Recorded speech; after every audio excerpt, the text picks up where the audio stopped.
Oh, Christmas cone, you're the sweetest tree I've ever known. Let's decorate these adorable Christmas in July cookies together. Hi, I'm Leslie with Leslie's Cookies and Treats, and if you love decorating sugar cookies or you want to learn how, you're in the right place. Let's decorate together. So, I know I missed July, but here's one last cookie in the Christmas cone set. Start out like we have for all the other video tutorials and outline and flood in the cone with your tan royal icing. Mine is in about a 15-second consistency. And if you've missed all of the other tutorials for these cute designs, I'll leave that linked in the description. And once you finish flooding and smoothing in the icing, let it dry for 15 to 20 minutes, and then you can come back in and add the lines to your cone. And to do this, you just want to touch down, lift up your piping bag slightly, and drag a line across, touching down at the other end. And then you can move up to the top of your cookie, and using your darker green icing, also in a 15-second consistency, outline and flood in the top fourth of the cookie and flood that in with the green. And then skip a section and flood in that next middle section with the dark green as well.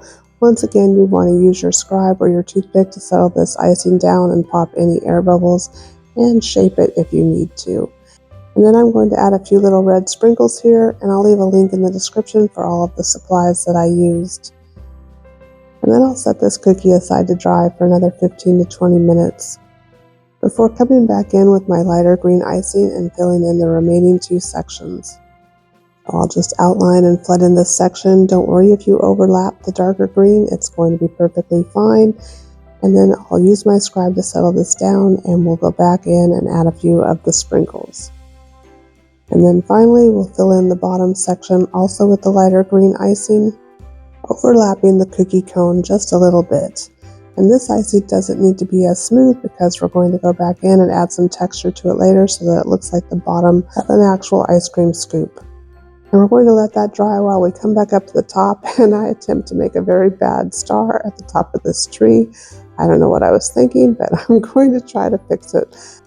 And this just goes to show you that most things can be fixed with royal icing. I could have taken a paintbrush and kind of wiped this all away and started over, or I'm just going to use my scribe to kind of shape it into a star and hope that I can save it.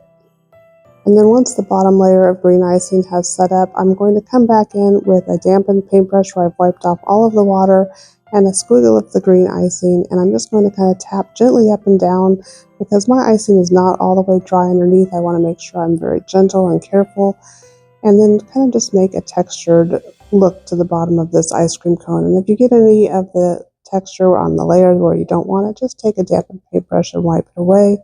Again, make sure that your dampened paintbrush is almost completely dry, and then just keep tapping at the texture until you have it looking the way you want it. And add your little sprinkles, and then this cone-tastic Christmas tree is done. It's our final Christmas in July cookie. I hope you enjoyed this series.